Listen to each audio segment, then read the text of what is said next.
अजीब सा लग रहा था सब। सुहानी खामोश थी। जब कोई बात गहरे तक उसे चुभने लगती है तो वह इसी तरह खामोश हो जाती है। आज से नहीं, बचपन से ही वह ऐसी है। न जाने किस दुनिया में गुम हो जाती है। फिर धीरे धीरे सब कुछ सामान्य हो जाता है। इसीलिए उसकी इस आदत को जान लेने के बाद उन्होंने उसकी उस दुनिया में प्रवेश करने की अनाधिकारिक चेष्टा कभी नहीं की। जानती थी कि कुछ समय बाद वह खुद ही बाहर निकलकर उस दुनिया का दरवाजा खोलकर थिरकने लगेगी। उसका थिरकना, हर समय बोलते रहना, बात बात में खिलखिला उठना, देखा जाए तो सुहानी का सच यही है। लेकिन उसके दूसरे सच को स्वीकारना भी अब उनका नियम बन गया है। वह समझ चुकी है कि सुहानी का स्वाभिमान अपने दुख, अपने कठिनाइयों को किसी के सामने खोल कर रखना पसंद नहीं करता। भावनाएं व्यक्त करना तो दूर, किसी को वह यह भी पता नहीं लगने देती कि किस बात से वह कसमसाहट में है। उस दुख का कोई औचित्य भी है या नहीं, या बस यूं ही तर्कहीन सवालों के उहापोह में उलझी हुई है। क्योंकि सही गलत के तराजू में सुहानी शायद उलझनों को तौलना नहीं जानती है। वही दुनिया में बैठे वह एक कश्मकश में घिरी रहती है। चाहे वह स्कूल की परीक्षा की हो या कॉलेज के ड्रामे में भाग लेने के दौरान तैयार होने की, या बैडमिंटन का मैच हारने की। मतलब यह थोड़े थोड़े दिनों बाद अक्सर उसके साथ ऐसा हो ही जाता था। वह सिलसिला ज़्यादा लंबा खिंचता भी नहीं था। इस बार यह खामोशी कुछ ज़्यादा ही लंबी खिंचती मालूम हो रही है। कहीं कोई अनहोनी तो नहीं हो गई उसके साथ। वह भी तो हर बात को लेकर शंकित हो जाती है। बिना पिता के एक बड़ी होती लड़की को संभालना आसान भी तो नहीं। बरसों से वह उसके ही दायरे में बंधे उसके आसपास घूमते हुए जीती आई है। कब सोचा अपने बारे में इतने सालों में? इस पर भी सुहानी की दुनिया का द्वार उसके लिए कभी नहीं खुला। जब जिद पर आती है तो कुछ कहने सुनने के बजाय खामोश हो जाती है। अपनी माँ से भी दिल की बात शेयर नहीं करती।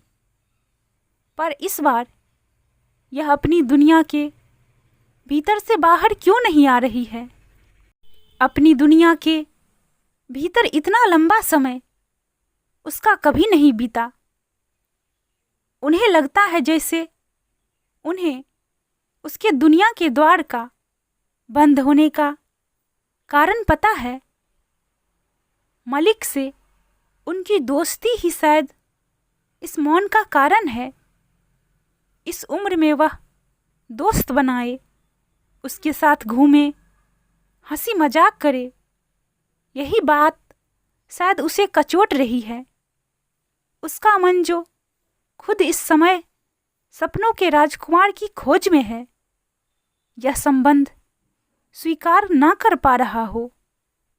जब से उनकी मलिक से मुलाकात हुई और वह उनके सरल व सहज आचरण से प्रभावित हो उनकी ओर खिंची है, तब से ही नहीं, तब से नहीं, सुहानी ने शुरू में मलिक को बहुत ही सहजता से लिया था।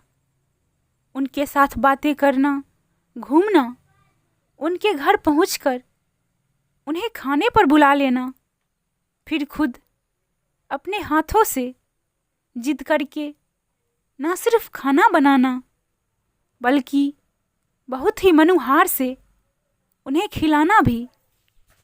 मलिक में अपनी ओर आकर्षित करने का गुण है। 48 वर्ष के होने पर भी मलिक 32 साल के लगते हैं। आंखों में एक अलग तरह की गहराई है। मुस्कुराते ही गालों पर गड्ढे पड़ जाते हैं। हर समय सलीके से कपड़े पहने मिले हैं। हर इंच से परफेक्ट मैन। उनके जीवन में भी पत्नी के मौत से अकेलापन छा गया है। अपने अपने अकेलेपन की वजह से वे दोनों एक दूसरे के करीब आ गए हैं।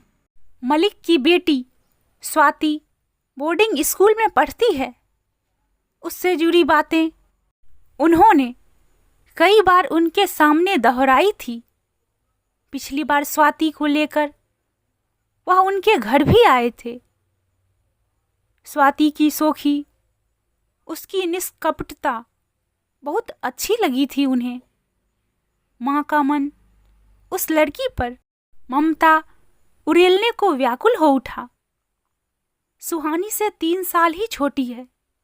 चलो एक और बेटी मिल गई। लेकिन सुहानी का स्वाति के प्रति व्यवहार सहज न देख उन्हें बहुत अजीब लगा। उसका यह व्यवहार देख उन्होंने भी मलिक से शादी का प्रस्ताव टाल दिया। हालांकि वह भी चाहती थी कि उन्हें मलिक जैसा साथी मिले जो सुहानी को बेटी की तरह मानता है। सुहानी जब अपनी दुनिया से बाहर निकली तो वह चौंक गई। हमेशा टाइट टी शर्ट और जींस पहनती थी वह। उनके बार बार कहने पर भी बालों को नहीं बांधती थी। भरपूर सौंदर्य से सराबोर, यौवन की परिपक्वता से लदी अपने उभारों को खूबसूरती से संवारे उनके सामने खड़ी थी। उनकी हल्के गुलाबी रंग की साड़ी जो जन्मदिन पर मलिक ने उन्हें भेंट की थी, उसमें लिपटी सुर्ख बिंदी, लिपस्टिक और हाथों में खनकती चूड़ियां, गले में मोतियों की माला, सब उन्हें विस्मित कर रहे थे। अचानक माँ का दायित्व उन्हें कचोटने लगा। मलिक के साथ अपना घर बसाने के सपने में यह भूल गई थी कि कुछ साल बाद सुहानी की शादी करनी होगी। आज कॉलेज में जरूर कोई फंक्शन होगा या फिर किसी सहेली की शादी। पूछने के लिए मुंह खोला ही था कि वह तेजी से बाहर निकल गई। अरे सुहानी तुम? मलिक उसे अपने घर पर देखकर चौंके। किसी पार्टी से आ रही हो? साड़ी खूब फब रही है तुम पर। दीप्ति भी आई है न तुम्हारे साथ? नहीं। सुहानी के स्वर में तलखी थी। क्या मैं मम्मी के बिना आपसे मिलने नहीं आ सकती? मैं कोई छोटी बच्ची हूं जो हर समय उनका पल्लू पकड़कर चलूं? सुहानी के स्वर के तीखेपन से मलिक अचंभित हो गए। अरे नहीं भाई, मलिक ने कानों को हाथ लगाते हुए कहा। गलती हो गई। मैं तो भूल ही गया था कि आजकल हमारी बेटी तीखी मिर्ची हो गई है। उन्होंने बात को मजाक में उड़ाते हुए कहा। मैं आपकी बेटी नहीं हूं। सुहानी ने इस बार लगभग चीखते हुए कहा। आखिर मुझ में क्या कमी है जो आप मुझसे प्यार नहीं कर सकते? यह किसने कहा कि मैं तुमसे प्यार नहीं करता?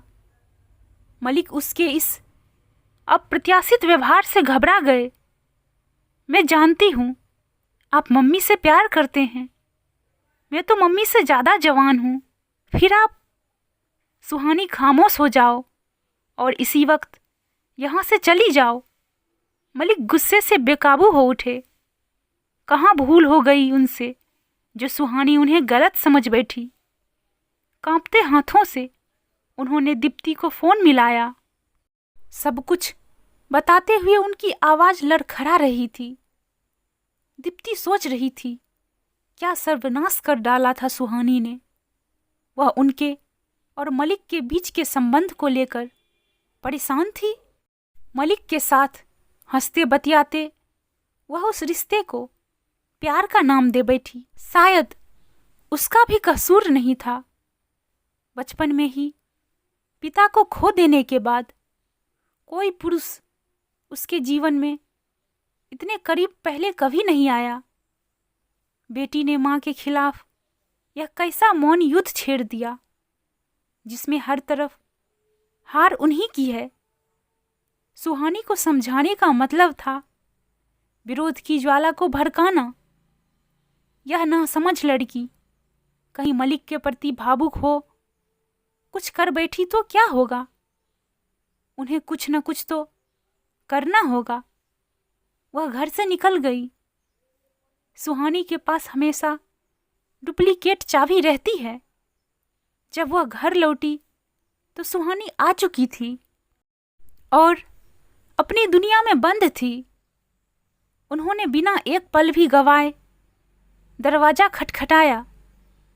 दरवाजा खोलो सुहानी, बस बहुत हो गया। बचपन से आज तक मैंने कभी तुम्हारी दुनिया में घुसने की कोशिश नहीं की, लेकिन अब नहीं। इस खामोशी की दुनिया से बाहर निकल आओ। उनकी आवाज की कठोरता और दृढ़ता से सुहानी चौंक पड़ी। मम्मी को क्या हो गया है? उसने हजारों बार इस तरह उनका दिल दुखाया है और आज भी तो न जाने उसे क्या हो गया था। जानते हुए भी कि मम्मी और मलिक अंकल एक दूसरे को चाहते हैं, वह ऐसी भयंकर भूल कर बैठी।